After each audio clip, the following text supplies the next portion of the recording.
Hello friends, आज के इस वीडियो में हम आपको भारत में मौजूद कुछ पेंटिंग्स के बारे में बताएंगे।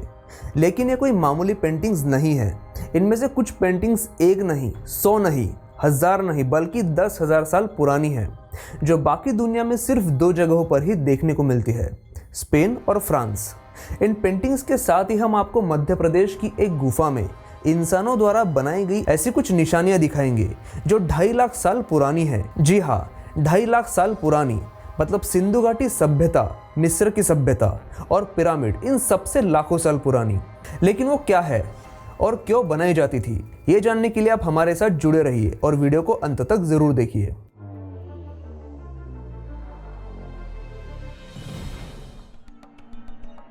महाराष्ट्र के अजंता और एलोरा की गुफाएं मशहूर है अपनी पेंटिंग्स के लिए।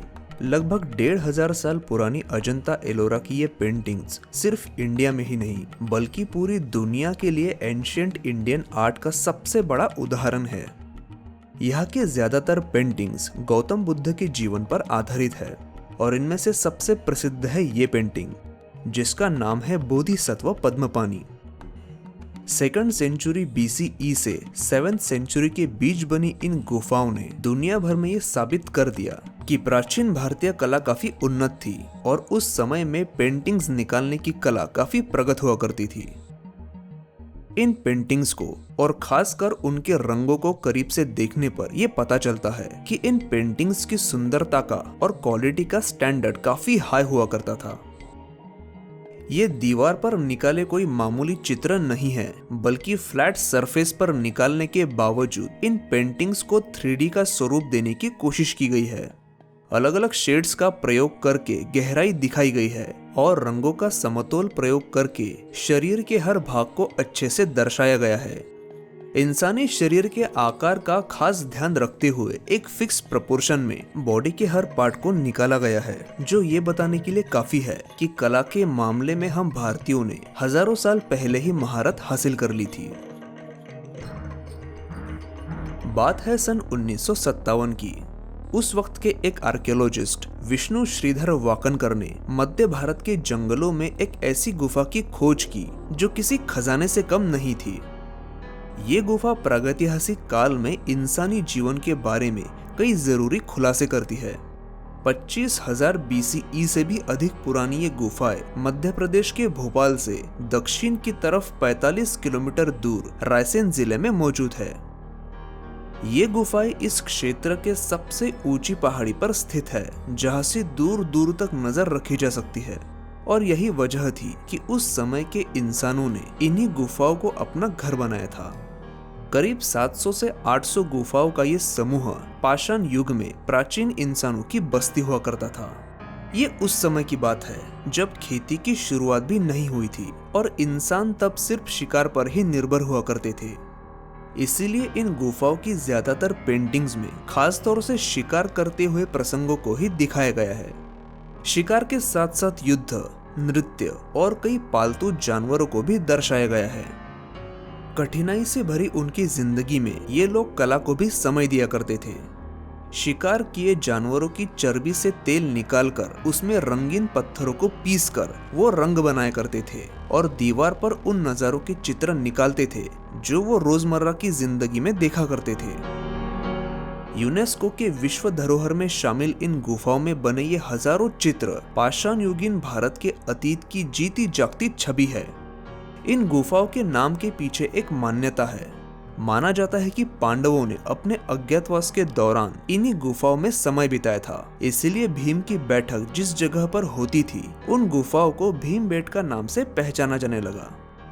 यहाँ की एक गुफा में एक ऐसी निशानी मौजूद है जो आज से 2 लाख साल पुरानी है और वो है ये गड्ढे। यकीन करना थोड़ा मुश्किल होगा, लेकिन ये गड्ढेनुमा निशान इंसानों द्वारा ही बनाए गए हैं, क्योंकि ऐसे निशान सिर्फ इस गुफा में नहीं है बल्कि और 2 जगहों पर भी देखने को मिलते हैं। यहाँ से लगभग 350 किलोमीटर दूर मौजूद मंडसौर की एक पहाड़ी पर और दर की चट्टान नाम की एक गुफा में। इन तीनों जगह पर ये गोल गड्ढे सीधी रेशा में बनाए गए हैं, जो इसके मानव निर्मित होने पर मोहर लगाता है। मंडसौर की दर की चट्टान में इन गड्ढों की संख्या सैकड़ों में है। 1990 में जब इन गड्ढों में से मिट्टी के नमूनों को निकालकर ऑस्ट्रेलिया भेजा गया तो अध्ययन करने के बाद मिली रिपोर्ट में ये साबित हुआ कि ये गड्ढे इंसानों द्वारा ही बनाए गए हैं और ये करीब 2.5 लाख साल पहले बनाए गए थे। ये वो वक्त है जो सिंधु घाटी सभ्यता के बसने से भी हजारों साल पुराना है। इन गड्ढों को शोधकर्ता कप्यूल्स कहते हैं और उनके मुताबिक यहाँ के एक कप्यूल्स को बनाने के लिए इस पहाड़ के सख्त पत्थरों में सैकड़ों बार हथौड़े से वार करना पड़ा होगा। लेकिन उनके सामने आज भी सबसे बड़ा सवाल यही है कि ये कप्यूल्स आखिर है क्या और ये क्यों बनाए गए थे। पैलियोलिथिक एज उस युग को कहा जाता है जब इंसानों ने पत्थर के औजार बनाना शुरू कर दिया था। ये युग 26 लाख साल पहले से लेकर 12,000 साल पहले तक रहा और इस युग के आखिर तक इंसानों ने काफी एडवांस टूल का इस्तेमाल करना शुरू कर दिया और ऐसे ही औजारों का इस्तेमाल इंसान अपनी कहानी बताने के लिए भी करने लगा था। पत्थरों पर बनाई गई 10,000 साल पुरानी ये नक्काशियां महाराष्ट्र के रत्नागिरी में पाई गई। नाज़का लाइन्स के बारे में तो आपने सुना ही होगा। भारत में मिली ये आकृतियां नाज़का जितनी विशाल तो नहीं है, लेकिन यहाँ भी नाज़का के चित्रों की तरह कई जानवरों की आकृतियां उकेरी गई है। हजारों सालों से मिट्टी और जंगल के नीचे दबे ये शिल्प सितंबर 2018 में दुनिया के सामने आए और फिर स्थानिक लोगों की मदद से शोधकर्ताओं ने इस इलाके में ऐसी सैकड़ों आकृतियां खोज निकाली।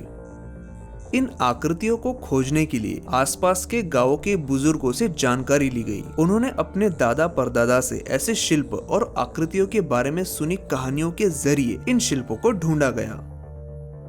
इन आकृतियों को देखकर यह तर्क लगाया गया कि लाखों साल पहले यहाँ रहने वाले लोगों के अन्न का स्रोत खेती नहीं बल्कि शिकार था, क्योंकि उस समय इंसान खेती के बारे में जानता ही नहीं था और ना ही इस जगह पर खेती से जुड़ी कोई आकृति मिली है। अब बढ़ते हैं उस सवाल की ओर जिसने इन आकृतियों को लेकर खोजकर्ताओं को परेशान कर दिया है। यहाँ मिले कुछ प्राणियों के चित्र सैकड़ों किलोमीटर दूर मौजूद ऑस्ट्रेलिया और नॉर्थ अमेरिका में मिले प्राचीन चित्रों के साथ मेल खाते हैं और यहाँ के ज्यादातर चित्रों में दर्शाए हुए जानवर समुद्री जीव है जो इस क्षेत्र के है ही नहीं।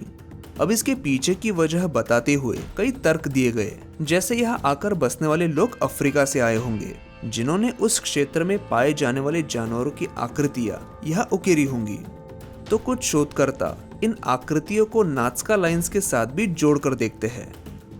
नाज़का लाइन्स के बारे में वैज्ञानिकों की यह राय है कि ये सारी निशानियां परग्रही वासियों से जुड़ी है।